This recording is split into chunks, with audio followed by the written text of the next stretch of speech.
আউযু বিল্লাহি মিনাশ শাইতানির রাজিম। বিসমিল্লাহির রহমানির রহিম।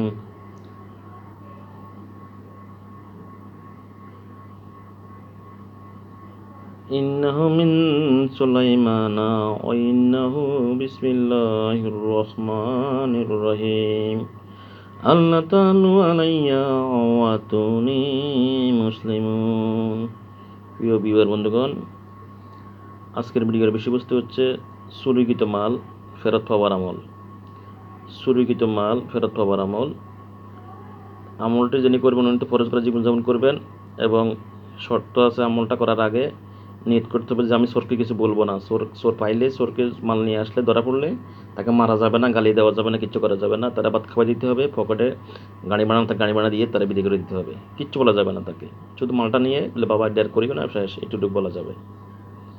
যদি এই নিয়ত করতে পারেন তাহলে ওটা মালটা ফেরত পাবে না। যদি এই নিয়ত মনে করেন তারা মারবো, ধরবো, বান্ধি ফেলামো, তারা গাড়াই ফেলামো, তাহলে কাজ হবে না। চোর মালও পাবে না, চোরও আসবে না। আর যদি নিয়ত করে যে না তারা আমি কিছু বলবো না, কিন্তু আবার যদি নিয়ত গড়বড় থাকে যে আমি বলবো, কিছু করবো না, আইলে কিন্তু ঠিকই করবেন, তাহলে আল্লাহ তো ভালো জানে, তাহলে আমার কাজ হবে না। কিন্তু সহি নিয়ত করতে হবে যে আমি তার কিছু বলবো না, সে আসলে তারা সম্মানের সাথে বিদায় করে দিব।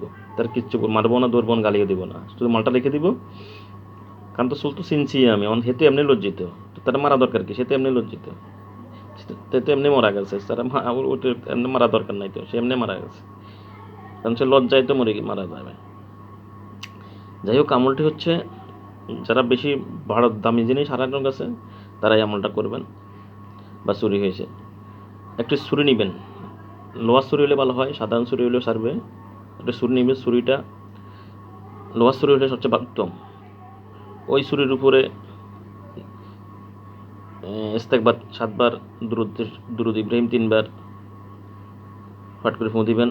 আগে নিয়ত করে নেবেন, ইন্নামা আমালু বিন্নিয়াত, নিয়ত করবেন কী করতে চান আপনি কী চাচ্ছেন সেটা নিয়ত করবেন। নিয়ত করার পরে যে আল্লাহ আমার চোরাকৃত মাল, অমুক মালটা হারাইছে, সেটা যেন চোরে নিয়ে আসে, বাবা দিয়ে যায়।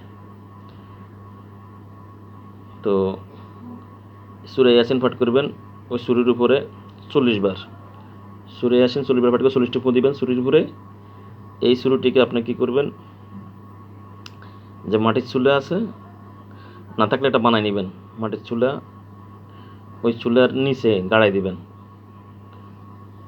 যেহেতু অন্তত 2 থেকে 3 ইঞ্চি যেন উপরে থাকে, মানে আগুন যেন লাগে ছুরির। আর ছুরির নিচের সাইডটা মাটির তলে কেটে যাবে, আর উপরে লোহার সাইডটা উপরে থাকবে, 2 থেকে 3 ইঞ্চি উপরে থাকবে, যেন আগুন লাল হয়ে যায়। তো সেখানে আগুন দিবেন, আগুন জ্বলতে থাকবে সবসময়। ওই ভাত তরকারি রানবে, ওখানে রানবে।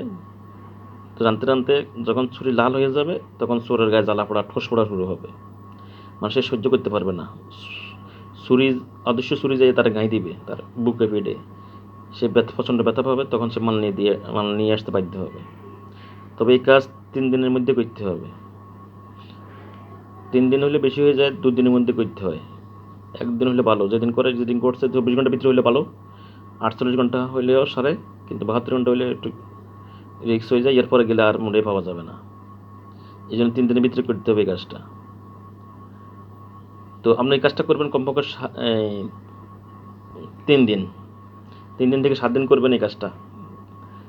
এই আগুন জ্বালানোর কাজটা 3 দিন থেকে 7 দিন করবেন। দৈনিকই করবেন, দুপুরবেলায় কাজটা করবেন, আগুন জ্বালাইবেন ওই ছুরির মধ্যে প্রতিদিন। হ্যাঁ, 1 ঘন্টা করলে হবে। 3 দিন 1 ঘন্টা করে প্রতি দুপুরবেলা আগুন জ্বালাবেন ছুরির মধ্যে। ইনশাল্লাহ চোরা মাল দিতে বাধ্য হবে, যদি আল্লাহ দয়া করে কবুল করে। তবে ওই নিয়ত করতে হবে যে আমি চোরের কিছু বলবো না, গালিও দিব না, মারবও না। মালটা পাওয়া দরকার, শুধু মালটা পাইলে হয়। যদি ওই শহীদ নিয়ত করতে পারেন অন্তর থেকে, তাহলে ইনশাল্লাহ হয়তো পাইতে পারেন, আল্লাহ দয়া করে। সমস্ত ক্ষমতার মালিক একমাত্র আল্লাহ তাআলার। আল্লাহ যা চায় তাই হয়, আল্লাহ যা চায় না তা হয় না। এই যদি আল্লাহ কবুল করে তাহলে হবে, এটা আল্লাহর একান্ত ইচ্ছা। ওয়া মা তাওফীক ইল্লা বিল্লাহ ওয়া মা লা ইলাহা ইল্লা